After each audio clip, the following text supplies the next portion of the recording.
Hello, I'm Jennifer Kurtenbach, and my author discussion project is on Booker T. Washington. And why are the slides changing? There we go. Okay, so first of all, Booker T. Washington was an American educator, author, and orator, advisor to President of the United States, and was the dominant leader in African American community between 1890 and 1915. These were the main highlights he did with his life through his years, but he did a lot of these so-called titles, as you could say, like the author and all that, as he received.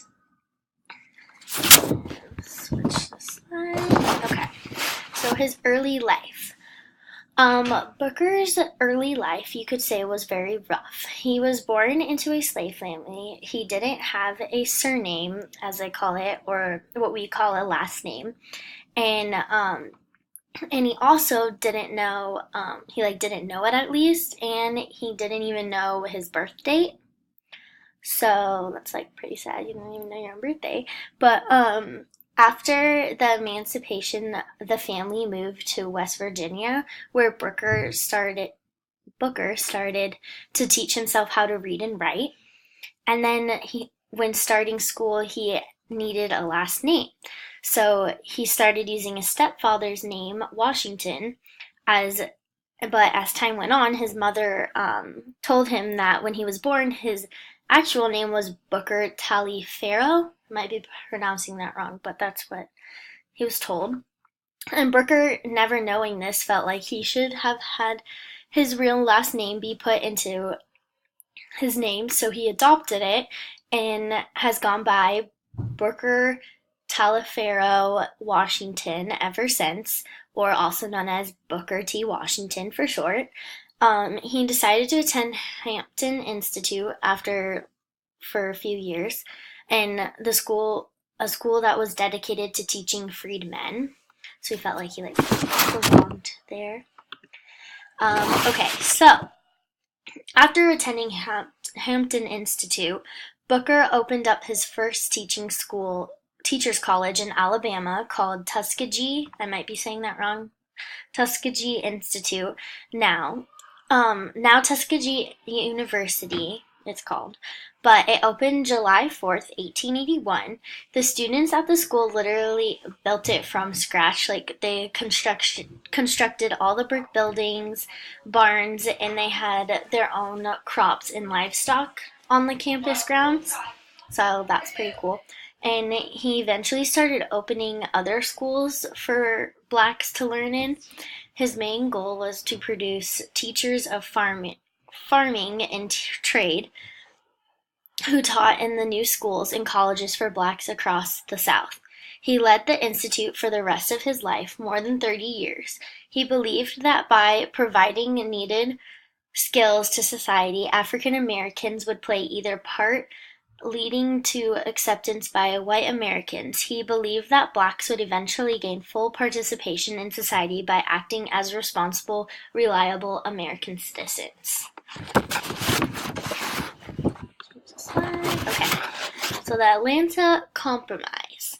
Washington's 1895 Atlantic Compromise was seen as a revolutionary movement by both African Americans and whites across the country. Washington wanted slower approach to avoid harsh white backlash. The effect was that many youths in the South had to accept sacrifices and potential political power, civil rights, and higher education. His belief was that African Americans should concentrate all their energy on industrial education and accumulation of wealth, and the conciliation of the South.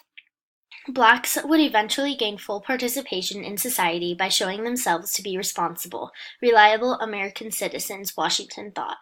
He believed that such achievements would prove to the deeply prejudiced white America that African Americans were not naturally stupid and incompetent. So he created this to show that people aren't like this and that they're actually good humans and normal, just like white people are. again to the Negro Exhibition. Along with Du Bois, Washington partly organized the Negro Exhibition in the 1900 Exposition Universelle in Paris, where photos of Hampton Institute's black students were displayed. Well, she was one of those. The exhibition demonstrated African Americans' positive contributions to the United States society. Washington created the National Negro Business League to promote the economic development of African Americans during this exhibition. Okay, so up from slavery, Washington made an autobiography called The Story of My Life and Work. This was primarily marketed towards African Americans, and that was his first autobiography he wrote. And then he made another autobiography called Up from Slavery, and this autobiography at the time was one of the most influential books published by an African American at the time.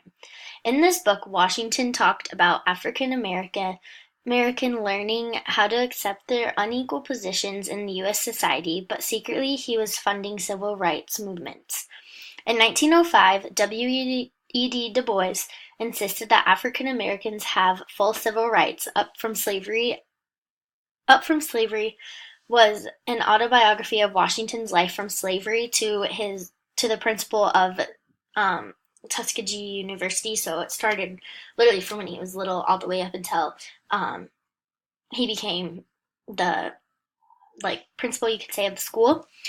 And Up from Slavery won several awards from literacy magazines for its inspirational tone, and this book was also translated into several other religions, which I thought was really cool. It was translated in French, Spanish, German, Russian, and many more at that time, so I thought that was a pretty big deal since this was very long ago in the 1800s, and